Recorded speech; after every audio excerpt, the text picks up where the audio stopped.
he might just be the most miserable ace bodyguard in existence. He has already secretly escorted his high-profile VIP onto the plane, and as long as the man takes off, he can pocket a handsome payout. But out of nowhere, just as he waves goodbye, the VIP suddenly gets his head popped by a sniper bullet, leaving him completely flabbergasted. And this single shot not only obliterates his lucrative income, but it also downgrades him from the absolute highest tier of bodyguarding straight down to the rock bottom. That is just how the bodyguarding industry works, where letting a client get unalived once means you have to reset from scratch. This bodyguard named Michael has now lost all his former glory, forced to drive a beat-up sedan every day to pick up minor, low-profile gigs. For instance, this time, his job is merely escorting a boss named Seifert safely back home.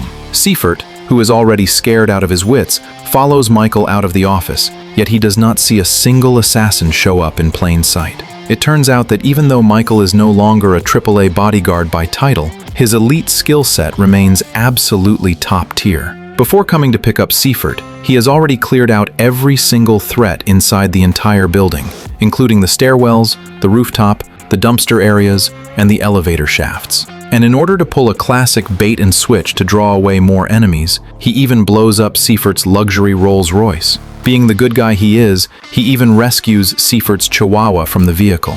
Right when Michael is grinding hard just to make ends meet, on the other side of the city, a legendary hitman named Kincaid is being escorted out of his prison cell. Interpol wants to cut a deal with the serving convict Kincaid, demanding that he take the stand to testify against a former employer, the ex-president of Belarus, Dukovich. This dictator used to massacre civilians ruthlessly, and as long as Kincaid testifies in court, Interpol will grant immunity to his wife, who is also currently behind bars. The lawyer still wants to bargain for more favorable terms, but to everyone's surprise, Kincaid simply signs his name on the dotted line without hesitation. In his heart, the freedom of his wife Sonia matters way more. But the ex-Belarusian president Dukovich is no pushover either, as all previous witnesses willing to testify have been secretly unalived by him. To ensure Kincaid safely reaches the International Criminal Court in The Hague, Interpol deploys Europe's strongest tactical squad to escort him, led by a young female officer. Kincaid finds these young rookies utterly laughable, and despite being handcuffed, he effortlessly bashes one officer until his nose bleeds profusely. Entrusting his own life to this bunch of newbies feels worse than walking into his own demise. However, no matter how cocky he acts, for the sake of his wife, he still has to cooperate and step into the prison transport. The massive escort convoy sets off in a grand fashion, requiring them to rush from Manchester to the Netherlands before 5 o'clock tomorrow afternoon. Seeing the convoy drive into a narrow street, Kincaid instantly knows they are doomed, because this spot serves as the ultimate bottleneck for an ambush. Although she claims everything is foolproof, Interpol agent Amelia is actually incredibly nervous. Right when she glances out the window, the transport vehicle gets violently flipped by a sudden explosion. Thugs rushing in from different directions spray the convoy frantically with gunfire during a brutal firefight, where SWAT members get taken out the moment they show their heads. Before long, every single squad member is wiped out completely. Kincaid knows he cannot rely on these guys, so he gropes around for the keys to unlock himself. Amelia points her gun directly at him, warning him not to make any sudden moves. But the thugs have already arrived outside, getting ready to breach the doors with brute force. Now they have no choice but to work together to blast their way out of the blockade. Kincaid charges out alone with pure savagery, but unfortunately, he still catches a bullet right in his knee. Seeing Kincaid trying to make a break for it, Amelia quickly gives chase, unable to let this crucial witness slip away. Witnessing a relentless stream of enemies continuing to flood the area, they can only focus on escaping first. Amelia brings the wounded Kincaid to a nearby safe house. Kincaid instructs Amelia not to answer any calls coming from headquarters. The fact that they got ambushed in such an obscure alleyway proves that there must be a mole inside Interpol who sold out their transport route. He tells Amelia that if she wants to call for backup, it has to be a total outsider who has absolutely nothing to do with this mess. Hearing this, a specific candidate pops right into Amelia's head. She knows a man who makes a living solely by protecting people for cash. Deep into the night, Michael arrives at the safe house. Amelia does not look thrilled at all to see Michael show up, because he happens to be her ex-boyfriend whom she broke up with over a year ago. And more importantly, Michael has always pinned the blame for his high-profile client's demise entirely on her, since he only shared that client's intel with her. They start bickering non-stop the moment they lock eyes. Once they finally stop arguing, Michael wants to check out who exactly this high-value target he is supposed to protect is. As a result, the moment the door opens and Kincaid locks eyes with him, it turns out they actually know each other. They instantly launch into a physical brawl upon meeting, wishing nothing more than to put each other 6 feet under. The reason is plain and simple. Europe's top bodyguard and its top hitman are naturally born professional rivals who are never supposed to cross paths, let alone the fact that they have sabotaged each other's business countless times. Even though Kincaid points his gun straight at Michael, he eventually passes out from severe blood loss. Amelia gets a massive headache, never expecting that calling her ex-boyfriend for a bodyguard gig would trigger so much chaotic drama. Right while chaos unfolds on their side, Dukovich meets with Fauché, the rat he bought off inside Interpol. Fauché is the assistant director for France within Interpol, and he is the exact person who handed over the transport route to Dukovich on a silver platter. But he never expected this gang of thugs to botch the operation, and feeling a bit panicked, he wants to grab his final payout immediately to sever all ties. Yet he thinks way too simplistically, because once you board a pirate ship, there is no stepping off that easily. Dukovich viciously drives a fountain pen straight into Fauché's palm, as those Belarusians happen to be the most ruthless people in all of Europe. As long as Kincaid remains breathing, Fauché will never lay a finger on the money he desires.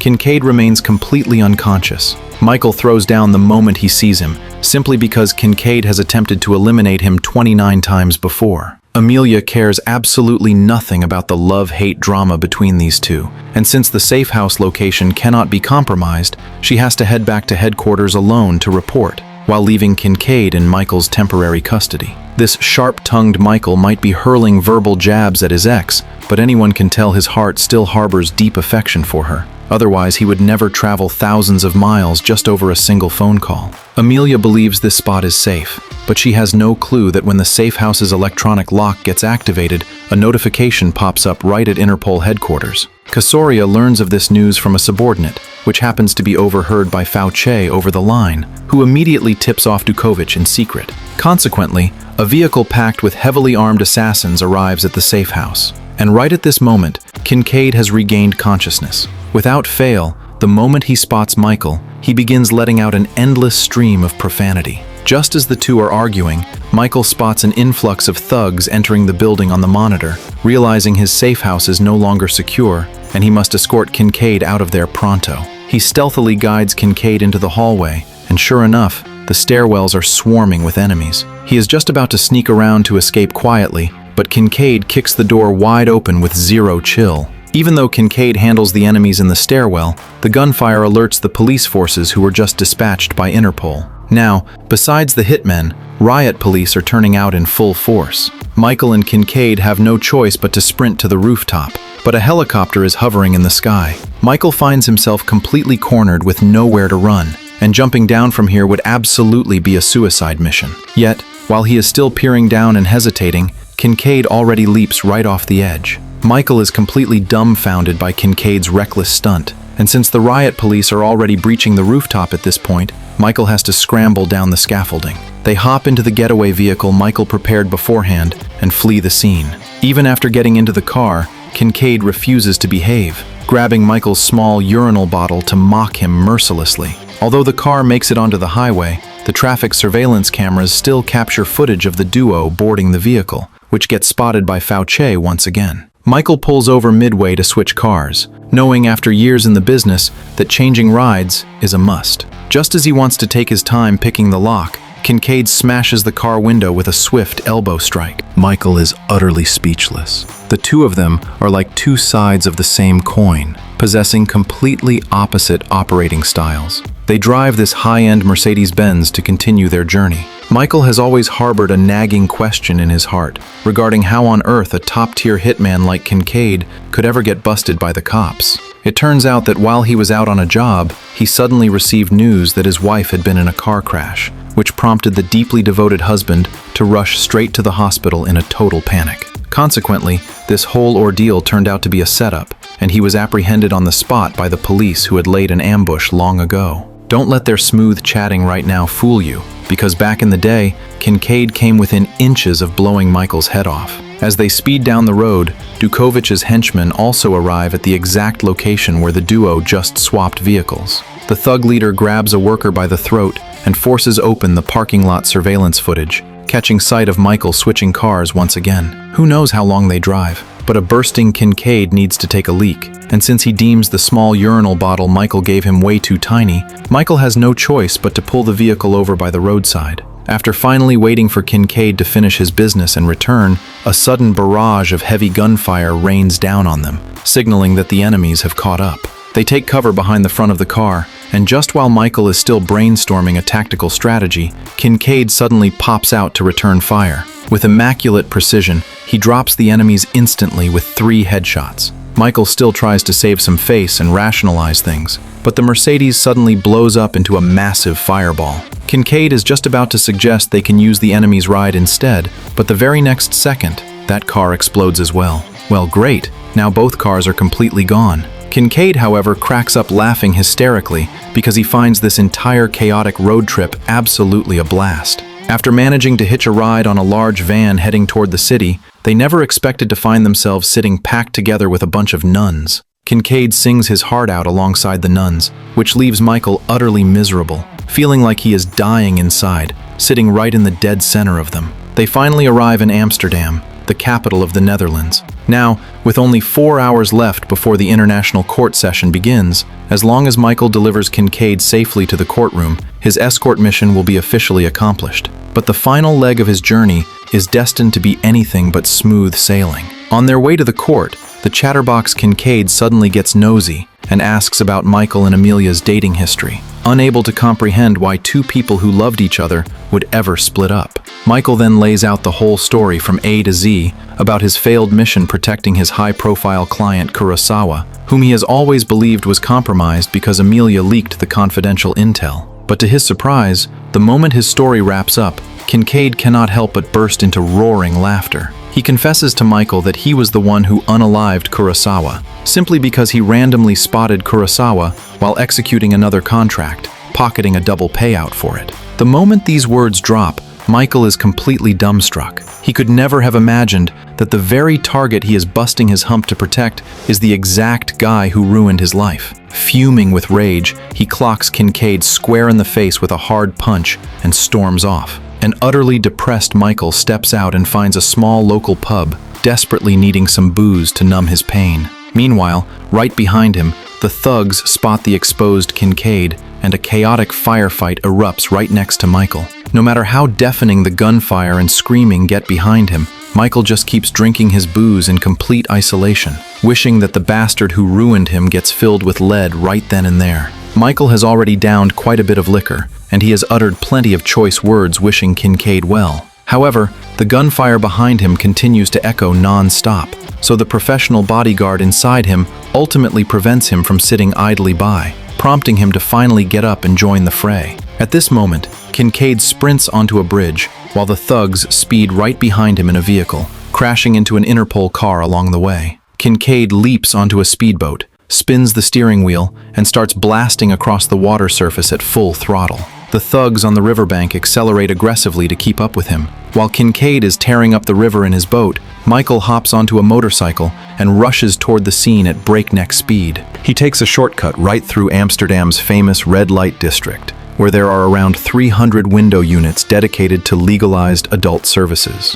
Michael speeds along and finally arrives at the canal bank, trading shots with the thugs on the opposite side. Right then, an enemy vehicle catches up to Michael from behind. The thug leader keeps firing relentlessly at the speedboat, and seeing how persistent the guy is, Kincaid grabs a flare gun from the boat and fires a shot, finally forcing the leader's car to a grinding halt. Before Kincaid can even celebrate, a thug aims a rocket launcher straight at the speedboat and fires a shot. Unexpectedly, Michael successfully intercepts the rocket, saving Kincaid's life in the nick of time. His reputation as an ace bodyguard is clearly not just for show. Unfortunately, Michael gets captured by the thugs. He is taken to a dark, gloomy room filled with bizarre adult toys, where a heavily tattooed psycho subjects Michael to brutal electrocution to force out Kincaid's whereabouts. Yet despite enduring such horrific torture, he remains tight-lipped, without uttering a single word. mainly because he genuinely has no clue where Kincaid ran off to. Just when he is on the verge of being electrocuted to death, a figure stealthily appears in the room, revealing that Kincaid has returned to rescue him.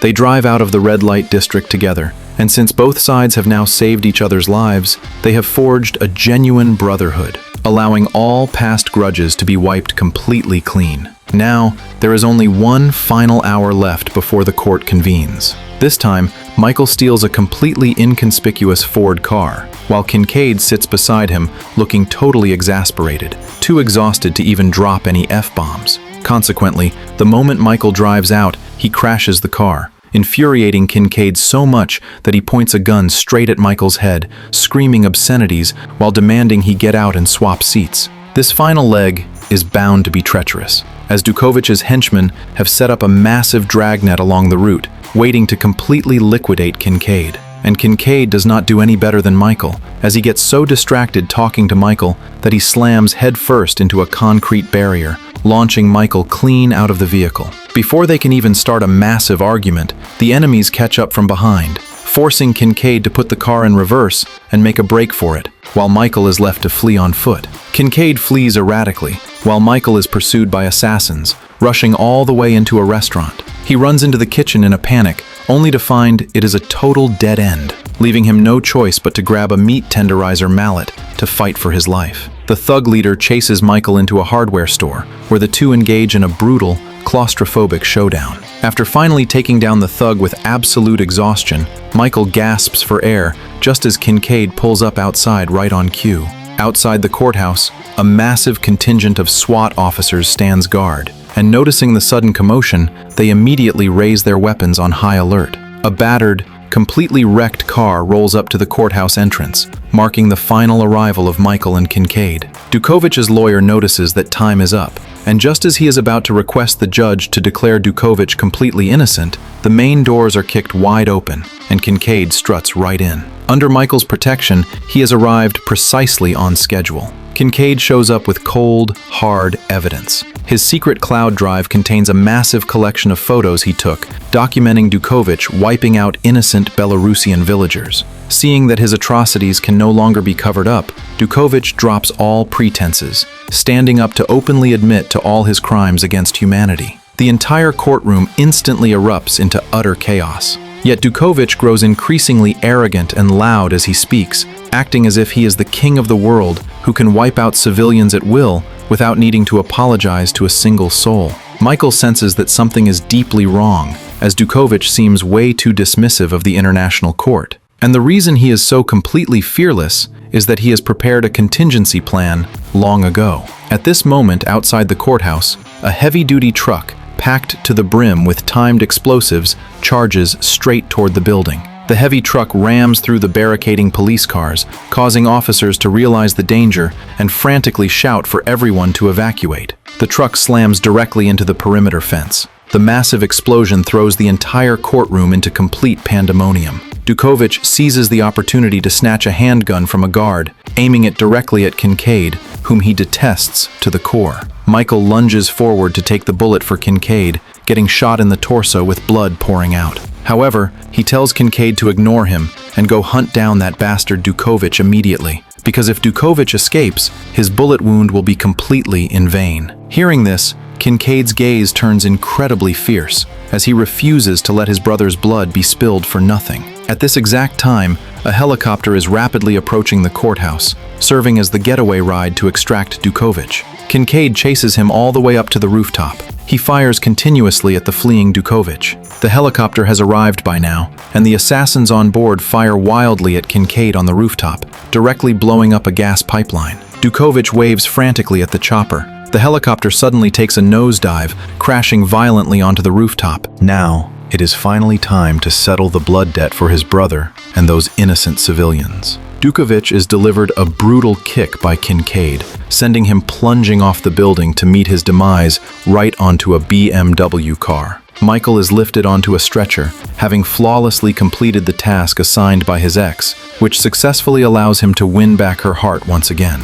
Seeing that his newly bonded brother is not going to die, Kincaid continues to mock Michael relentlessly, thoroughly enjoying the sight of Michael looking utterly defeated. Although this movie is a comedy action flick, from my perspective it actually tells a story about how introverts and extroverts become friends. Introverts find extroverts loud, unhinged, and completely without boundaries, while extroverts find introverts rigid, repressed, and self-sabotaging. Yet ironically, these extreme personalities are often the ones that heal each other the best. A reserved soul needs a bit of spontaneity to break free, while an unbridled spirit requires a solid boundary to keep them grounded. Being introverted is not weakness, and being extroverted is not superficiality. Everyone is bound by societal labels, with some trapped in a cycle of internal friction trying to stay respectable, while others wander aimlessly, driven by wild ambition. But in reality, you don't have to live your life as a textbook answer, and perhaps by boldly embracing your true nature,